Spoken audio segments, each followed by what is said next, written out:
Tugeze rero imbere y'Imana yacu, twamaze guterana. Ndabasuhuje mwese mu izina ry'Umwami wacu Yesu Kristo. Imana yongeye kuduha amahirwe yo kuba imbere yayo, tugiye kuganira ku magambo yayo. Rero uyu munsi yaduteguriye, Imana yagambiriye ko tuganira ku ijambo rivuga gushima, kugira ngo turebe uburyo gushima harimo imbaraga zidasanzwe. Buriya gushima naje kubigenzura nsanga ni uburyo bwo gusaba ariko mu kinyabupfura. Iyo umuntu agushimiye, hari wumva hari mu mutima wawe, uhita wumva umeze nk'aho ibintu wamuhaye bidahagije, ukumva wanamuha n'ibindi. Mana yacu nishimwe. Buriya gushima ni ingeso nziza. Iyo umuntu hano muri Amerika ho gushima baranatambutse cyane ku rwego rw'isi, ku buryo umuntu agukingurira umuryango ugahita umushimira. Umuntu agutambukaho yaguhereza inzira gutya ugahita ushima.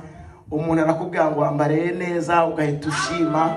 Gushima babigize umuco, ariko tunabitekereze ko gushima ahubwo yakabaye kuba ingeso nziza umuntu agira, ntitubigire nk'aho ari akamenyero, ahubwo tukajya tubikora tubivanye ku mutima.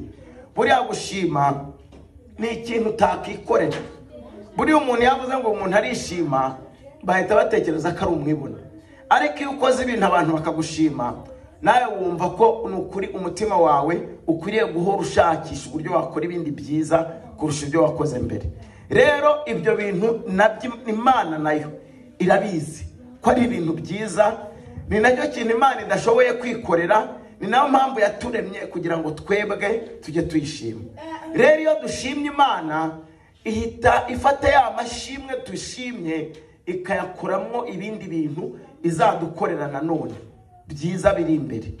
Turaza kureba abantu bashimye Imana, hanyuma turebe n'ibyo Imana yaje kubakorera nyuma yabwo badasenze. Aba bantu turasanga mbere y'uko bashima harabanje kubaho amasengesho, hari ikintu bafite bari gusengera. Hanyuma tuze kureba noneho ibyakurikiyeho kubera gushima gusa badasenze, ibintu Imana yaje kubakorera. Buriya iyo uri gusaba, ushobora gusaba ibintu biciriritse, utekereza ko ari byo ushobora kubona kuri uwo muntu, ariko iyo uje kumushimira ashobora kugukorera ibyo utatekerezaga. Imana yacu nishimwe. Ushize twari twaganiriye ku rukundo rw'Imana, tureba uburyo Imana yavuganye na Yesaya imubwira urukundo ikunda abantu. Iba mu rugero yuko umubyeyi ashobora aramubaza ati se Yesaya, uko utekereza ubona umugore wabyaye umwana yamwibagirwa, yavuze ngo umwana yonsa, umwana uri kwibere uri konswa, utekereza ko hari umubyeyi umumama ufite umwana yonsa yaryamisha ahantu, hanyuma yajya kuhava akamwibagirwa akagenda akigendera, hanyuma akazamwibuka hashize yatiye baba we umwana wanjye nasize muryamishije ku rusengero none naramwibagiwe? Hari umubyeyi wakora ibyo? Yesaya aravuga ati oya, nta mubyeyi wakora ibyo ngibyo. Ati se hari umubyeyi byibura ufite umwana we, yavuga umubyeyi umumama wabyaye umwana, akaba umwana yamukorera icyaha ku buryo uwo mwana yagaruka kumusaba imbabazi, uwo mubyeyi wamwonkeje wamukujije ntamubabarire. Yesaya aravuga ati ndumva bidashoboka, nta mubyeyi wakora ibyo ngibyo. Imana nayo iramubwira ati ababyeyi babaho bakora ibyo, kandi natwe turabizi ko hari ababikora. Hari umubyeyi, hari amakuru tujya twumva kandi ukuri, umugore wabyaye umwana cyangwa umukobwa wabyaye umwana agaterera iyo akigendera akahamuta. Tujya twumva abana ababyeyi bavumye bakabajugunya iyo ngiyo. Ibyo ngibyo birasanzwe, ariko biragoye kugira ngo ubibone, ariko bibaho. Imana ibwira Yesaya rero, tumva rero nagira ngo ubwire abantu, umubyeyi wabyaye umwana ashobora no kumwibagirwa neza, akamwibagirwa akanamuta ntazangire no kumwibuka. Ati ibyo bibaho. Ati umubyeyi ashobora kutagirira imbabazi umwana wamukoshereje, akamuca akanamuvuma akamureka akanamwibagirwa. Arangiza arabata ariko ngewe Uwiteka suko nteye. Mana yacu nishimwe. Ati ngewe ndabakunda urukundo ku buryo ntashobora kubibagirwa. Ati ndetse niciye imanzi nabaciye mu ntoki z'Uwiteka, ngo yiciye imanzi yandikamo amazina y'abantu biwe. Imana yacu nishimwe. Rwanga Imana idukunda urukundo rurenze ku buryo yafashe umwana wayo ititaye ku bibazo azahurira nabyo mu isi. Araza tutarakizwa, tutarayimenya, tutanayikunda, tutanabikeneye, tutanabisabye, yohereza umwana wayo ngo aducungure. Hanyuma arabanga umuntu uzamwizera gusa azahita ahabwa ubugingo buhoraho, nta mafaranga atanze, nta kiguzi kiyongereho, nta mirimo igendeweho, kubwo kwizera Kristo gusa uwo muntu akazahabwa ubugingo buhoraho. Urwo rukundo rero nirwo twatekerejeho, turarwibaza ngo none Imana idukunda gutyo niki kintu yatwima? Dusanga ntacyo. Uyu munsi rero turi kureba iyo Mana idukunda urwo rukundo yakurinze nta kintu wishyuye. Imana ikiguha umwuka wo guhumeka buri munsi, umwuka kandi naje kurababwiye umwuka duhumeka Imana yatanze ntabwo yakoze inzego z'umwuka ngo ivuge ngo uzagenerwa abakire, uyugenerwa abakene. Ibintu Imana itanga ibiduha ititaye ku gaciro bifite n'agaciro k'uwo muntu uzabikoresha. Imana izana umwuka, ubu mwuka mpumeka niwo mwuka Bill Gates ahumeka, niwo mwuka Trump ahumeka, niwo mwuka abantu bose bakomeye muzi ku isi bahumeka, ni nawo mwuka abo nanjye nduta bahumeka.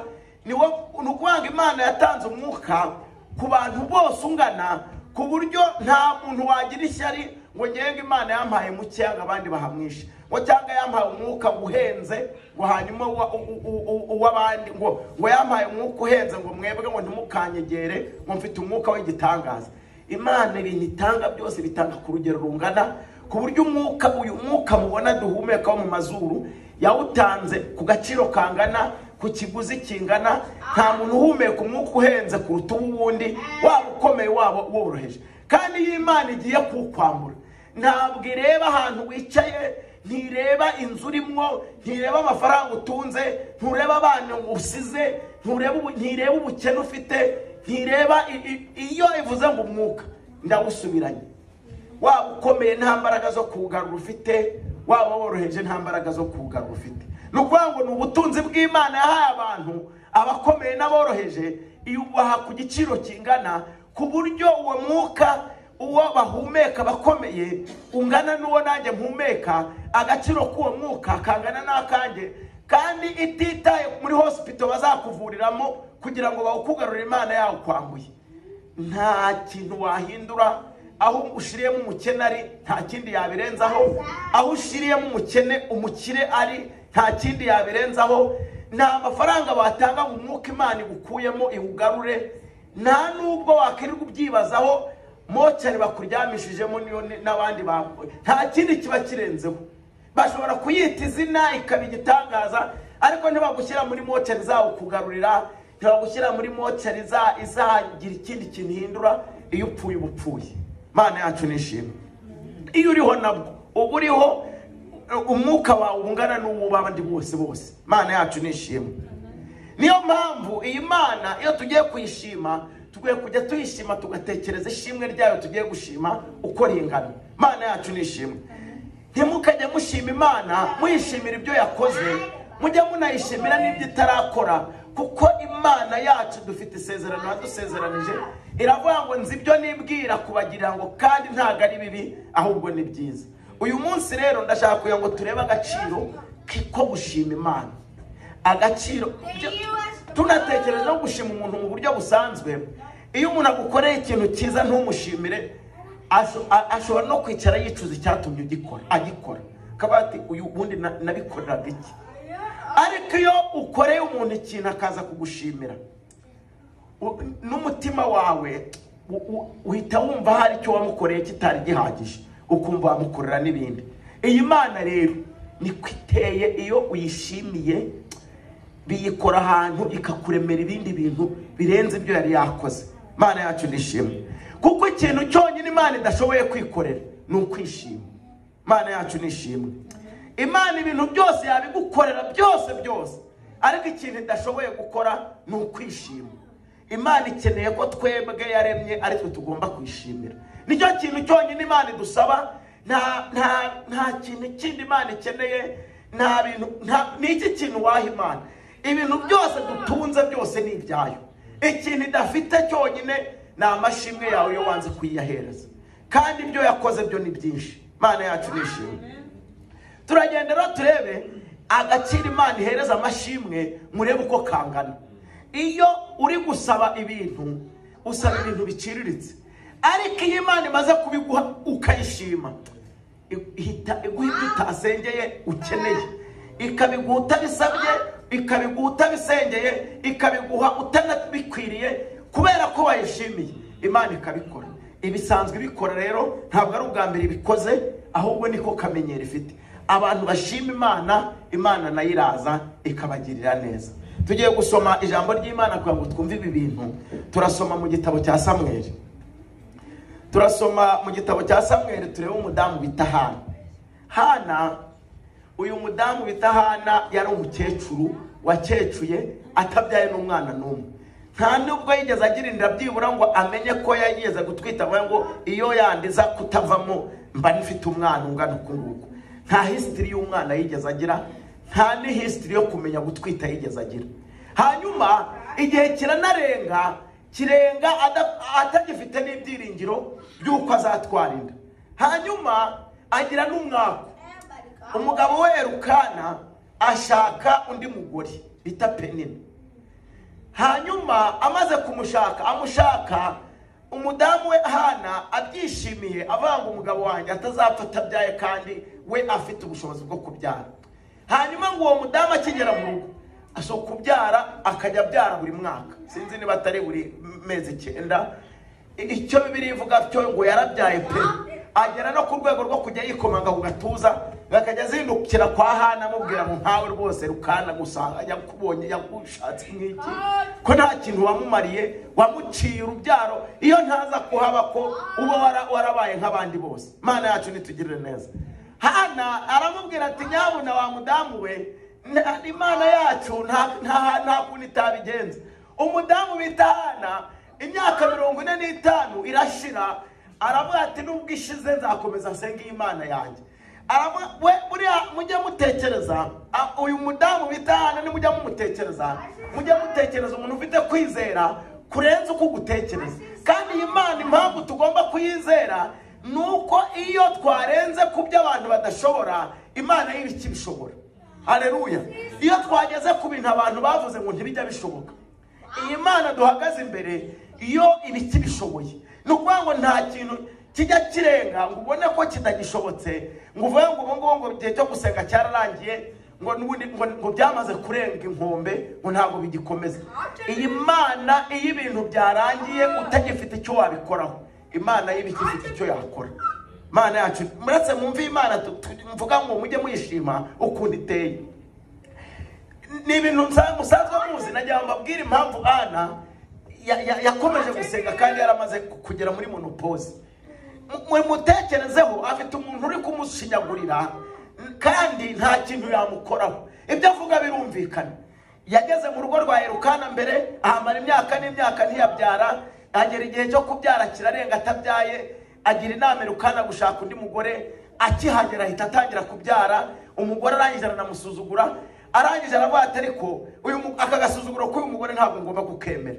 Iyi Mana nsenga yapiri muri bintu ikabihindura ukundi kuntu, ntabwo nzarekeraho kuyisenga. Mana yacu nishimwe. Ngo bakagishira gutamba ibitambo, barangiza gutamba ibitambo Hana agahita ajya mu rusengero, ngo agasenga Imana akabanga ariko wa Mana we ntureba agahinda mfite, ntureba uburyo uyu mugore Penina ambeshejeho nabi, koko ntiwampa n'umwana umwe byibura. Arabanga umpaye umwana umwe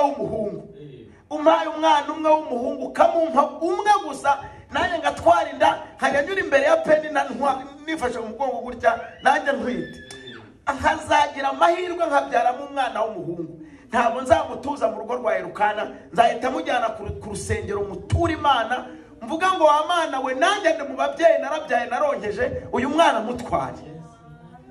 Imana iramureba, imyaka irashira, agira 80, agira 90, agira 100. Noneho abantu bamubona kuruse bakajya kugutamba ibitambo ishiro. Elukana aramukundaga cyane ku buryo ngo yatambaga ibitambo, yamuhaga ibitambo byinshi kuruca ibya mukeba wiwe. Akavuga ati humura ntukajye uhora ubabaye, nkurutira abana ibihumbi, nkurutira iki. Hana aravuga ati byo kuvuga ntabwo uzagahinda afite. Ati koko ubundi akabati ubwo mutashye rero kanze naye nyarukire mu rusengero ntuze rero peni akabati so noneho uyu mudamu niba ari stress niba ari depression nese nta nubona ko imyaka 100 abantu batabyara ndetse tukitaye ukareka ko uti mwanya kuri atwanananiwe abati Imana yanjye nsenga ndayizi akagenda akajya mu rusengero akagira gute abandi bakitahira ana gasenga kongera akabwira Imana ati nukuri koko ntabwo bireba ko peni nahora nshinyagurira ntabwo umpaye umwana w'umuhungu akabisobanura ntakeneye umwana gusa ahubwo arashaka specific umwana w'umuhungu numpa umwana w'umuhungu ukamumpa nkamutwita amezi 9 nkamubyara nukuri nzahita mutamba ibitambo ubundi bataha rero akabata se Imana wasenze byagenze gute ana kavuga ati nyamara hari ikizakora ati none se imyaka 100 wowe wigeze ubona umuntu byara ati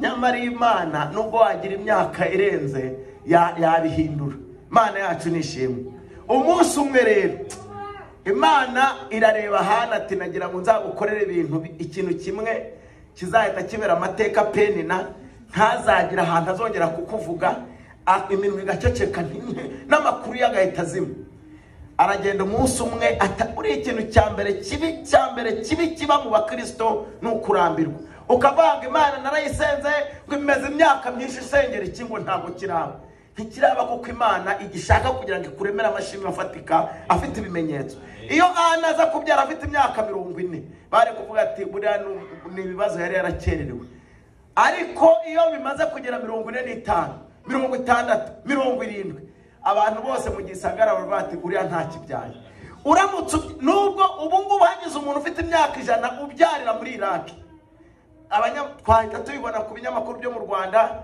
twayibona ku binyamakuru byo muri Amerika twayibona nta kinyamakuru kitabitangaza Imana rero igirindira ibintu bizaba igitangaza abantu bakabyamamaza hanyuma rero ku myaka 100 ajya ku rusengero akibuka ko Imana atitaye ku myaka afite azi ko Imana yarikora ikagera ikabihindukiza bikabaho ahageze ndagira mbabwire n'umunsi Lazarapfa baravuze bati ikibazo twagize nuko utaruhari twari tubizi ko yuza kuhaba bitaba byagenze kuriya na Anne ari kuza kugira igitekerezo nk'icyo bati wa Mana wiyonza kumenya nka gusenga ngifite imyaka 30 aha ari umwana bayaraje ariko nagira mbabwire Anne yarasenze afite n'imyaka 100 azi neza ko iyi Mana hagaze imbere ari gusenga yamuhereza umwana no mu myaka 100 abantu rero bamaze gushyingura Lazaro bamaze akiri mu nzu bataramujyana bari bazi ko Yesu yamuzura yari yarazuye umwana wa Yairo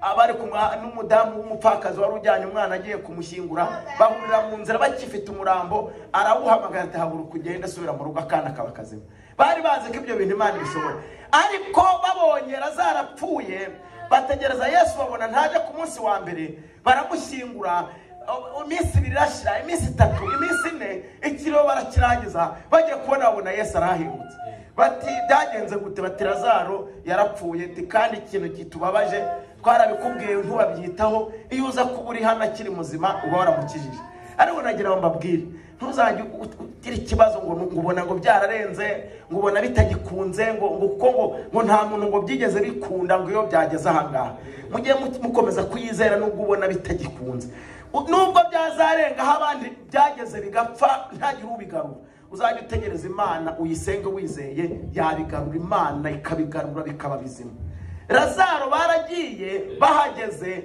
baramubwira bati Lazaro arapfuye reka bati mukure iwete ukuri haranuka ntago abati nyamara nta ibyo ngewe mvuze ibintu binuka bihindura birahumura umuntu wapfuye akazuka barabate kuri wo bivuze reka dukureho bakuyeho ibuye bahamagara Lazaro amera nk'usohotse mu cyumba cyo kuryamamo nk'umuntu wari umaze iminsi yiryamiye iyi Mana rero ahana niyo yarahagaze imbere ari gusenga arayibwira ngo ndabizi bajya bavuga ko imyaka 100 atagira ute ariko agahinda afite ntabwo wakemera ko nzapfa ntabyaye hanyuma rero umunsi umwe uwo bita Eli yari umutambyi icyo gihe ageze mu rusengero agiye gutamba ibitambo asanga hari agakecuru kakiminkanyari misatsi y'umweru kicaye mu nguni kari kuvugaguzwa ibintu bitumvikana rero hari ikintu Anne yari yarakoze kubera agahinda kenshi yari atakivuga kandi muri Imana ishaka ko ibintu tukeneye tubyatura abantu bakabyumva bitaranaba, bakamenya ko turi kubwira Imana yuko ibintu tuzi ko yabishobora. Iyo rero biri mu mutima, Imana birayigora kubikora, uko ibishaka ko abantu bumva ubuhamya bw'ibibazo ufite, ukabivuga ukavuga ngo niba ibibazo mfite kandi Imana nizeye ko izabikemura, kugira ngo nibikemura batazabyitiranya, bazamenye ko nyirabyo yari yabisengeye. Ana rero yari afite ikibazo kimwe, yajyaga avuga ibintu mu mutima atabivuze, kandi ijambo ry'Imana avuga ngo mwaturi muvuge ibyo mushaka imbere y'Imana nayo izabikora. Hanyuma rero Eli aramwitegereza, arafata imyaka ibaye myinshi, akakecuru kameze nk'agasinzi, gahora kaza kavuga guzwa utuntu gutya iminwa ntumenye ko wa mugore we kuhora uza hano wagiye unywera hanze, waba wumva wazaze ntiruguza mu rusengero. Arangije aramubwira ati nyamara ntabwo rwose nasinze, tebura ujye umbona nkubona buri munsi iyo umugabo waje gutamba ibitambo usigara hano mu rusengero, abandi bakigenderaho ugasigara mu buntu bw'ubutiku. Ni ibiki nibihe bibazo? Abati ntago ari amatiku, nagahinda ati mbona umujakazi wawe ntabwo ndi umunywi w'inzoga, sindi umugore w'umupfapfa, ahubwo nagahinda kamazemo iminsi myinshi. Kameze uteze ati mbona ndashaje, ndi umukecuru, ntabwo ndabyara, kandi mfite mukeba wanjye umereye nabi, uhorase byamvuga nabi. Ndi kubwira agahinda Imana yanjye ngo impe umwana kandi w'umuhungu, nimara kumumpa hanyuma nzagaruka nyishimira. Elukana nawe nani ntuze Eli umutambyi, atitaye ku bukecuru bwa Ana, atitaye ku misatsi yabaye umweru, atitaye ku minkanyari yaje n'indi kizingazinga, atitaye imyaka yashize nuko abazungu aba scientist babivuze, ahita amubwira ngo ni ukuri Imana mpagaze imbere nkorera, ibintu byose uyisabye igenda ibiguhe. Mana yacu nishimwe. Umudamu arabati cyo nicyo kintu nari nkeneye ku Mana, ubwo ibivuze reka ntahe njye gushaka uwo mwana. Waragenda ababonanye n'umugabo we Elukana, mu gitondo atangira kumva ibintu biri kubita mugere mu nda, arangije ubundi atangira no kwikuza ikifite ukwezi kumwe, atangira kuyagenda gutya imbere ya Penina. Ubundi amezi 9 ashize agiye kubona bya umwana mwiza w'umuhungu umwe yasabye bita amwita Samweli. Reka dusome rero turebe ibintu byamubayeho. Tugiye gusoma muri Samweli igice cya mbere, igitabo cya Samweli igice cya mbere umurongo wa mbere, igice cya mbere Samweli igitabo cya mbere cya Samweli igice cya mbere umurongo wa 24 turageza ku murongo wa 28. Niturangiza turasoma n'igice cya kabiri cy'igitabo cya mbere cya Samweli umurongo wa 20 kugeza kuri 21. Reka dusome mu izina ry'umwami wacu Yesu Kristo. Turasoma muri igitabo cya mbere cya Samweli igice cya mbere umurongo wa 24 kugeza kuri 28. Haranditse ngo amaze kumucutsa aramujyana, ajyana n'amapfizi 3 na efa imwe y'ifu n'imvumba y'uruhu rurimo vino, ajyana ishiro mu nzu y'Uwiteka, kandi umwana yarakiri muto. Nuko abikira impfizi bazanira Eli umwana. Nyuke Eli ni wa mutambyi wamubwiye ngo genda Imana igukorere ibyo wifuza. Hanyuma kuri 26 uwo mugore aravuga ati Nyagasani, ndahiye ubugingo bwawe, nijye wa mugore wari uhagaze iruhande rwawe bwa bundi nsaba Uwiteka. Uyu mwana niwe nasabye, kandi Uwiteka yampaye icyo namusabye. Nicyo gitumye mutura Uwiteka, azaba uwatuwe Uwiteka iminsi yose yo kubaho kwe. Nuko asengera Uwiteka aho ngaho. Amen. Leta dukomereza ku murongo ku bice bibiri, n'ubundi aho muri no kuhindura page, ibice bibiri umurongo wa 20 kugeza 21. Eli asabira umugisha Elukana. Elukana mwibuke ni umugabo wa Ana. Amusabira umugisha n'umugore we ati, mwibuka ko afite abagore babiri, turi kugira ngo turebe ukuntu Imana izi gutandukanya ibintu. Elukana igihe cyose yagendaga ari kumwe n'abagore be bombi, ariko kugira ngo bitaza kwitiranwa, irangije irasobanura neza. Iravuga ngo Elukana n'umugore wawe, asabira umugisha Elukana n'umugore we ati, Uwiteka akugwiriza urubyaro. Wibuke ngo we yisabiraga umwana ungahe? Umwe rukumbi. Arangije noneho umva iby'Imana imukoreye, ngo Imana ikugwirize urubyaro. Ni kubwira umugabo we ngo Imana ikugwiriza urubyaro, apana kuri wa mugore uri mu rugo, kuri uyu mugore akwituye uwo watuye Uwiteka. Nuko Imana ikugwiriza urubyaro kuri uyu mugore ikwituye uwo wahaye Uwiteka. Nuko basubira iwabo, maze Uwiteka agenderera Hana, yongera gusama inda, abyara abana b'abahungu 3 n'abakobwa 2. Uwo mwana Samweli akurira imbere y'Uwiteka. Imana yacu nishimwe. Yasengeye abana bangahe? Umwana umwe. Amaze gushima Imana imuhaye abana bangahe? 5. Rwanga imuhaye abana 5. N'uwa 6 afite yatuye Imana adasenze, nta masengesho akoze, kandi imuha abana akababyara neza atabazwe. Imana yacu nishimwe. Uyu mumama bita Ana, aba bana bose yababyaye arengeje imyaka 100. Noneho ntabwo yababyaye umunsi umwe, yari injoyinze nawe akajya yonsa, igihe cyashira akongera agatwita, ubundi akongera akabyara akonsa, hagashira iminsi, igihe akongera akabyara, ageza ku bana 5. Penina ari kureba. Imana yanjye ukuntu iri nziza, ntabwo tuzi umubare abana ba Penina wariho. Ntituzi niba ari benshi, ntituzi niba ari bake, ntituzi niba ari abahungu, ntituzi niba ari abakobwa, nta n'amazina yabo tuzi, ariko tuzi umwana umwe. Imana yacu nishimwe. Wavutse abyawe n'umuntu wasenze Imana. Imana yacu nishimwe. Tuzi n'abandi 5 bakurikiyeho amaze gushima Imana. Nagira ngo mbabwire, ushobora gusengera ibintu bitoya, ariko iyo Imana imaze kubiguhereza ukayishima, ntabwo wongera gusengera ibikurikiyeho. Imana yacu nishimwe. Gushima ni umushinga mwiza tukwiye kujya dukora, tugashima n'ibyo itarakora, tukavuga ngo nubwo bimeze gutyo, nzi neza ko umucunguzi wanjye ariho. Umugabo bita Yobu yari ari mu kaga, ari mu makuba, ari kurira, bari kumuseka, ariko ngo ashima Imana, avuga ngo nzi ko umucunguzi wanjye ariho, ngo kandi nzi neza ko umunsi umwe azaza akancira urubanza, ngo umubiri wanjye numara kubora, ngo nukuri nzareba umwami wanjye ndi kumurebesha amaso yanjye ataraye uwundi muntu. Imana yacu nishimwe.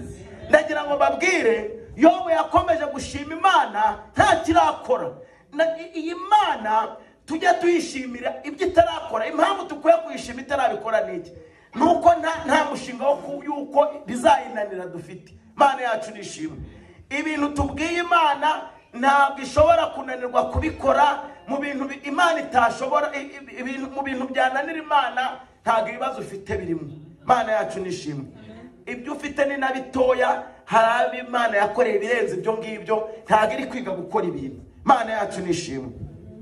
Uyu mumama yarazi ko ibintu we yarazi ko nubwo abantu bavaka ibintu byarangiye, ariko Imana igifite icyumba yanyuzamo ibisubizo byiwe byose bikaza. Imana yacu nishimwe. Sinzi abantu niba bajya batekereza Ana, abantu benshi bamutekereza ari gusenga, bakanamutekereza ari gushima, ariko ntibatekereza no kwizera kwe. Uyu mumama ntabwo ari inkumi, nta nubwo ari n'umuntu. N'umugabo we yajyaga amubwira ati ukwiriye kujya uceceka, ni stress izo zibigutera, nkurutira abana benshi, humura mudamu wanjye sinzaguta, nzahora ngukunda, nzakurutisha Penina, nta n'uwundi ntekereza kurusha wowe. Ibyo byari kumuha ibitekerezo byiza, ariko yaravuga ati Imana njya nsenga buri gihe nkaza ahangaha, yahindura ibintu ikabikora uko mbishaka ititaye ku myaka n'ibyo abantu bamvuga. Hana yarafite kwizera kwinshi cyane abantu benshi batajya batekereza. Kuba warageze mu gihe abadogiteri baragiye kwipimisha bakakubwira ngo mama rero ntabwo usibye kuri n'ingumba, noneho n'imyaka yo kubyara yararenze, nubwo twaguha imiti gukiza ntiwanabyara kuko wowe imyaka yo kubyara yararangiye. Imana yacu nitugire neza. Ana we akabazi neza ko Imana asenga ikora ibintu birenze ibyo abantu batekereza. Imana yacu nishimwe. Aravuga ngo sinzarekeraho kuyisenga, sinzarekeraho kuyiramya, ntabwo nzajya nibamara gutamba ibitambo sinzajya mpita nkora yutani musubireyo, ntabanje kujya mu nzu y'Imana kuyibwira ibibazo mfite. Nta munsi n'umwe yigeraga atageze mu rusengero ngo abwire Imana ati ndabizi imyaka mfite ndayizi neza, nibyo abadogiteri bambwiye ndabizi, ariko nkeneye umwana w'umuhungu kuko ni umuma, nzagaruka ahanganje kumutamba mutura nk'ituro shima Imana. Imana yacu nishimwe. Abantu bamureba bakabatega agasidamu kafite ibibazimu, none iyo Mana izamuha umwana mu myaka 100 niyihe? Ariko nagira ngo mbabwire, Ana yaravuze ngo iyi Mana ntabwo umunsi nzaba napfuye niho nzarekeraho kuza, ariko ngihumeka iyi Mana yampa umwana n'ukuri. Njya mbabwira rero, umuntu wese ugihumeka aba agifite amahirwe. Igihe cyose ukiriho nubwo waba uri guhumekera kuri bomboni, ntakagira uzagusuzugura. Imana yahindura ibintu mu munota umwe, abantu bakakuyoberwa. Imana yacu nishimwe. Iyi Mana nge ukuntu nyizera ko ari Imana iri hejuru y'ibintu byose, kandi Imana idashobora kugira ikintu cyayitera ubwoba. Nta kintu Imana itahindura, nubwo waba ari ku munota wa nyuma cyangwa na nyuma y'uwo munota, Imana yahindura amateka y'abantu. Imana yacu nishimwe. Imana yahuye n'abantu bari kujya gushyingura ikabasubiza abana babo ari bazima bakabatahana. Imana yasanze barangije ikiro kwa Lazaro iramutahana ari muzima. Iyi Mana yahindura amateka mu bintu utatekerezaga. Ndagira ngo mbabwire ngo nimujya mushima Imana ntimukayishimira ibyo yakoze gusa, mujye munayishimira n'ibyo mukiri gusengera, kuko ijambo ry'Imana muri Mariko ibice 11 hari ijambo nasomye rimbwira ngo ibintu musengeye mujye mumenya ko mugize gute mubihawe, hanyuma mutegereza muzagira gute muzabibona. Imana yacu nishimwe. Niko ijambo ry'Imana rivuga ngo ibyo musengeye mujye mumenya ko mubihawe mukiri kubisengera, hanyuma mubitegereza muzagira gute muzabibona. Nuko ngo dukwiye gushimira Imana n'ibyo twasengeye bitaraba, kuko dufite ibyiringiro ko tuzagira gute tuzabibona. Kubera ko Imana dufite ibyiringiro bifite ubugingo yuko nta kibazo dufite twasengeye itakoreye abandi. Imana yacu nishimwe. N'iki itakoreye abandi udafite amakuru yacyo yagishobora. Nta kintu kiri ku isi kibaho Imana itahindura. Imana yacu nishimwe. Hana rero ibyo bintu yarabisobanukiwe, arangiza aravuga ngo ntabwo mubizi ibyo ndi gukora ndagenda bisobanukiwe. Iyi Mana intitaye ku myaka mfite yaho umwana, kandi w'umuhungu niwe nayisabye. Aje gushima rero ari ikintu kimwe namukundiye. Yaravuze ati uyu mwana Imana yampaye ni umwe nayisabye. Muri make Ana yarazi umwana azabyara uko azaba se uko azaba ameze, Imana idashobora kumuhereza ikindi kintu. Imana yacu nishimwe. Agiye gushima rero yaragiye asanga Eli, aramubwira ati uranzi neza nige wa mudamu umwe mu wari ukuri ruhande ndi gusaba umwana. Imana yacu nishimwe. Ati ni ukuri nari mfite description uko umwana wanjye azaba sa uko azaba ameze uko azaba ateye. Ati umbona hano ndagufite n'uyu nguyu, uyu ni wa wundi nasabye Imana kandi niwe yampaye neza. Ati rero nanjye hari icyo navuze, naravuze ngo ntitaye kuko nta wundi ndabasigaranye mu rugo, uyu mwana Imana yampaye yanyweye igisuzuguriro, nanjye naratwise namenye ko umwana atera akagere mu nda, nanjye naramenye uko umudamu afata mu mugongo akagenda ameze gutya, nanyuze imbere ya peni na ntwitera yaranjujije, atagifite ijambo ryo kuvuga, atekereza ko nari imipira nashyizemo, ariko none n'igihe cyo kubyara yaraje abona umwana wanjye Imana yampaye umwe nayisabye, ndamuteruye ndi no kumwoza. Imana yacu nishimwe. None mu kibebe cyanjye gifite sante nkizaniye Imana uko niko nayibwiye, azaba mu nzu y'Imana iminsi yo kubaho kwiwe kose. Imana yacu nishimwe. Imana irangije aramubwira ati ntabwo ndarangiza. Haleluya. Ntabwo ibyo nagambiriye kugukorera byarangiye, ndabizi wasengeye umwana umwe, ariko kubera kuje kunshima ndahita nguhereza abandi 5 abahungu n'abakobwa. Imana yacu nishimwe cyane. Imana imuhereza abana 5. Musomye muhariya aje gushima muzabona ibyo bita poeme.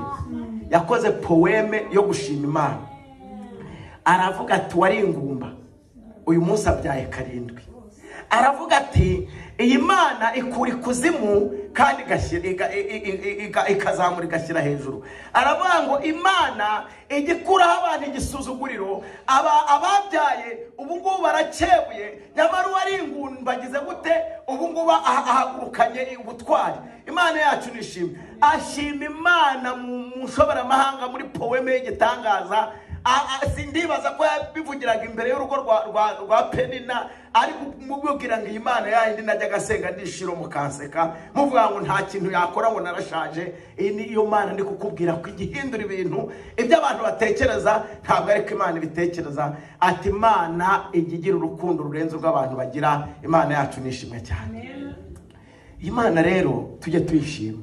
Nukuri uhaguruka iwawe mu nzu ujye unakora amasengesho yo gushima Imana, uvuge ngo wa Mana uyu munsi sinje gusaba, nje kugushima gusa, kuko ibyo Imana yagukoreye ni byinshi, n'imigambi gufitiye utazi nayo ni myinshi. Imana yacu nishimwe. Tujye dushima Imana.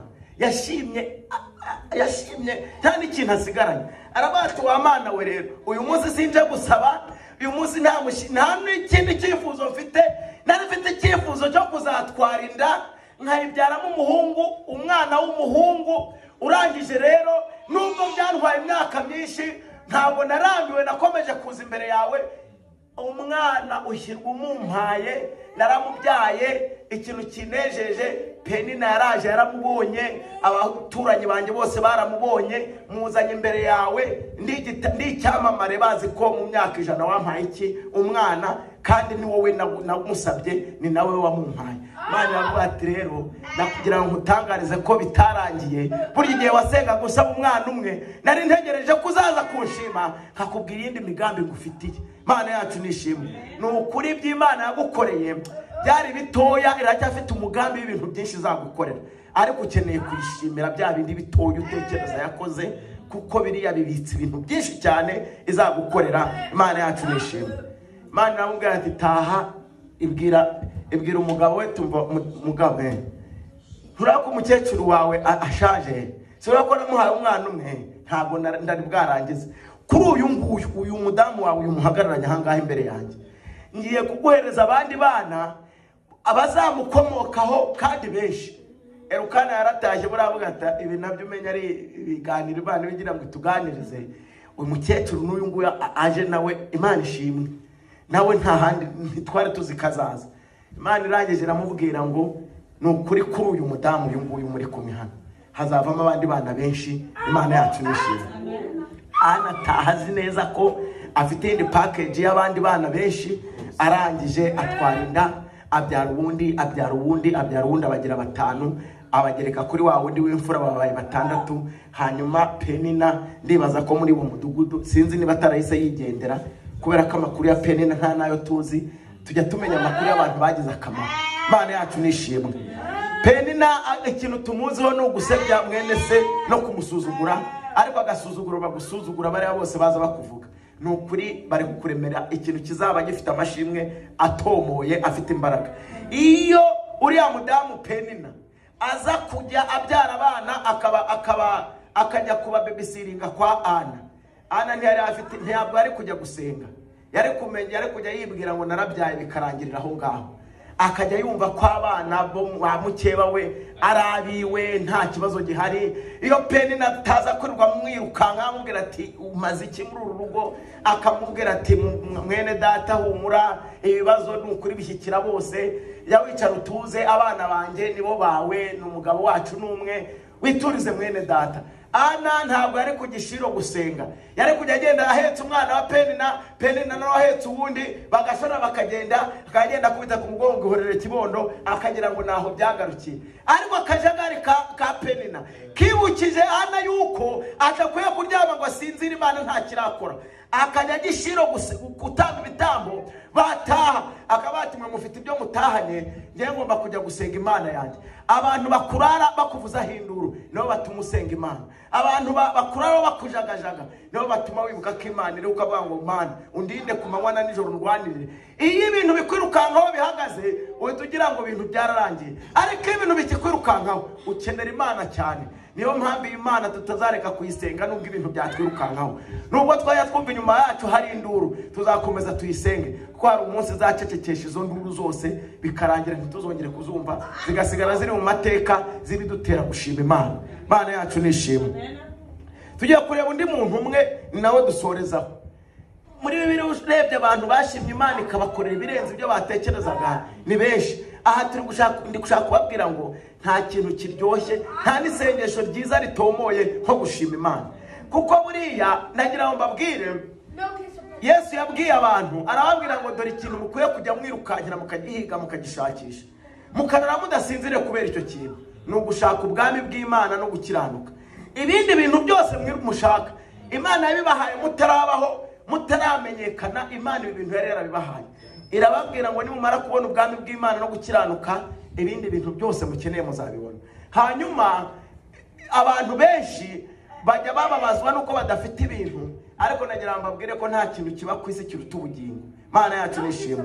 Ubugingo Imana yaduhaye tukwiye kujya dushima Imana mu gitondo na nimugoroba, tukayishima dusinziriye, tukajya tunarota tuyishima, tukajya dushimira Imana. Ubu bugingo burahenze mw'abantu mwe, ibi bintu mujye mubyumva mu bintu bikomeye bifite agaciro, n'ubugingo Imana yaduhereye ku buntu. Imana yacu nishima. Nta kintu cyasimbura ubugingo, kubera ko ubugingo abantu bose bapfiriye muri Kristo nibwo basigaranye bonyine. Amafaranga yose bayasize hano ku isi, amamodoka yose bari batunze barayasigaje, ariko ikintu bagiye bajyana n'ubugingo. Imana yacu nishimwe. Umukene wese wakeneye muri iyi si agahura n'akaga muri iyi si, ariko yitungiye ubugingo buzima, nagira ngo mbabwire ngo ikintu yaramuye n'ubugingo. Imana yacu nishimwe. Ubutunzi bukomeye buruta ibindi bintu byose budasaza n'ubugingo, nacyo kintu Kristo yazanye kuduhereza. Ibindi bintu byose byari bisanzwe bituye hano, ariko ubugingo bubikwa ni mu kiganza cya Kristo. Niyo mpamvu iyo utamufite nta bugingo uba ufite. Imana yacu nishimwe. Kugira ngo utunge ubugingo, kubera ko ubugingo si produit iva mu isi, ubugingo si produit wabika hano. Produit y'ubugingo ntiwayibika muri wowe. Ubugingo babufashwe na Kristo, niyo mpamvu abamwizera bonyine aribo bazabubona. Imana yacu nishimwe, kuko ari we, ari Kristo ububitse. Iyo udafite Kristo muri wowe nta bugingo uba ufite, kubera ko ubugingo buri mu gipfunsi cya Kristo. Iyo Kristo ari muri wowe n'ubugingo uba ufite. Imana yacu nishimwe. Niyo mpamvu nagira ngo mbabwire, ubutunzi bukomeye dukwiye kujya dushimira Imana kurusha ibindi bintu byose, no kubera ko yaduhaye ubugingo. Ubu bugingo rero dukwiye kujya duhora tuyishimira ubwo bugingo, kandi yaduhaye ubwo bugingo ntabwo izabura kubuduhana n'ibindi bintu byose. Imana yacu nishimwe. Tugiye kureba abandi bantu bari bafite isengesho nabo ry'ibibazo bari bafite, Imana ibakemurire. Imaze kubikemura baragenda, ariko mwarangije aragaruka aza gushima Imana. Turebe ibintu byamubayeho. Reka dusome mu gitabo cya Luka, ubutumwa bwiza bwa Yesu Kristo bwanditswe na Luka, igice cyaho cya 17 umurongo wa 15 kugeza ku murongo wa 19. Ni naho dusoreza. Ubutumwa bwiza bwa Yesu Kristo bwanditswe n'umuvuga butumwa bita Luka, ibice 17 umurongo wa 15 kugeza ku murongo wa 19. Reka dusome mu izina rya Kristo Yesu. Abantu umwe muri bo abonye akize, aragaruka ahimbaza Imana n'ijwi rirenga, yikubita imbere y'ibirenge bye aramushima. Kandi uwo yari umusamariya. Uyu kuba yari umusamariya nabyo bifite icyo bivuze. Hanyuma Yesu aramubaza ati, ntimwakize muri 10? Babandi 9 bari hehe? Nta wundi wagarutse guhimbaza Imana keretse uyu munyamahanga? Kandi aramubwira ati, byuka wigendere, kwizera kwawe kuragukijije. Imana yacu nishimwe. Kanze mbabwire ikintu hano uyu mugabo atahanye. Abandi ntibakize, ntiyanagarutse ari gutanga ubuhamya yuko byagize gute, yuko yakize. Hanyuma Yesu arangije arababwira ngo, haguruka wigendere, kwizera kwawe kugize gute. None babandi bo bakize iki? Aha rero mugomba kwibaza, uyu muntu ko yagarutse avuga ko akize, ibi bindi nabyo kwizera guhitse gukiza muri ako kanya ni ibiki? Imana yacu nishimwe. Muri make namwe mbabwira, nta kintu umubiri upfana n'agakiza n'ubugingo. Imana yacu nishimwe. Ibintu na Yesu aza ntabwo yaje afite shuguri z'abantu babariho cyangwa batariho. Imana yacu nishimwe. Nta mushinga Imana yari ifitanye n'umubiri w'umuntu, kandi ni kuva kera. Reka nze mbabwire akantu gatangaje. Umugabo bita Mose, ntimumuzi mwese? Mose ntigeze agera i Kanani, kandi byatumye atagera i Kanani ni ukubera ko yararaka akora ibyo Imana itamubwiye. abantu benshi bajya bavuga ngo yakubise ku rutare inshuro 3 ngo bituma atagerayo, ariko ntabwo ari cyo cyabiteye, kuko nta nubwo umushinga Imana yari yamubwiye ngo akubiteho rimwe. Reka Imana yari yamubwiye ngo agenda abwire urutare rutanga amazi, ntabwo ari ukurukubita. Hari n'igihe yigeze kurukubita inshuro imwe, Imana yabwiye ngo ugende ufate ya nkoni ukubita ku rutare ruzana amazi, ariko ku iyo nshuro ntabwo yari yamubwiye ngo ajye kurukubita. Yaramubwiye ngo ugende ubwire urutare rubahereza amazi. Bari bamaze iminsi bari gutonga nango mazi ngo nyotanga amatungo ngiki. Aragenda aravuga ati ntabwo iby'inkoni ari byo byatumye Imana itatuma ajyayo. Nta nkoni, ibyo by'inkoni ntabwo ari byo byabayeho. Ikintu cyabayeho ni iki? Yarahageze, Imana yaramubwiye ngo genda ubwira Abisirayeli, genda uteranyiriza Abisirayeli imbere ya rwa rutare. Bari bafite urutare rugendana nabo, nirwo bakuragaho amazi. Ntabwo ari ubwa mbere yari avuyemo, rwari rusanzwe ruyazana. Uwo munsi rero bateza akajagari babwira Mose ati turashonje, inyamaswa zacu dufite zifite inyota, reba ukuntu byagenda, niba atari ibyo udusobanurire impamvu wadukuye muri Egiputa. Hanyuma rero Imana iramubwira ati rero open the door. Imana iramubwira ati rero Mose, abantu ndi kubumva, genda na Aroni ubabwire bateranire imbere ya rwa rutare. Nurangiza ugenda ubwire ruriya rutare, urubwire uti herezama abantu b'Imana amazi, urubwire ngo ruzana amazi. Hanyuma hageze nkaho yatangiriye kuby'Imana yamubwiye, arabateranya bose baraza. Bamaze kuhagera arangije aravuga ngo muri kumbona agenda na mwene data Aroni, muri kumubona ahangaha uyuhagaze ahangaha. Twamubonye ubu kumutubona twebwe ahangaha, mutubona duhagaze ahangaha, twabahereza amazi tuyakuye muri ruriya rutare. Urumva Mose ntabwo n'ukwanga amazi bagiye kubona, ntabwo bagiye kuyahabwa n'Imana. Mose na Aroni nibo bagiye kugira gute kuyabahereza. Arangije rero ahita afata inkoni, kubera ko niko yaramenyereye ko mbere Imana yajyaga imubwira ngo akubiteho ya nkoni rukazana amazi. Arangije rero ntari hanukira ruhondagura inkoni. Arangije amazi araza koko, baranywa barahaga. Ariko Imana ihita imubwira ati umva rero Mose nawe Aroni, ntabwo nigeze mbabwira ngo mujye gukubita urutare, sinigeze mbabwira ngo mujye no kwirarira imbere y'abantu mubabwira ko mwabaha amazi. Ubundi niba ari mwe mwayabahaga, kuki mutayabahaye mutaraza imbere yanjye?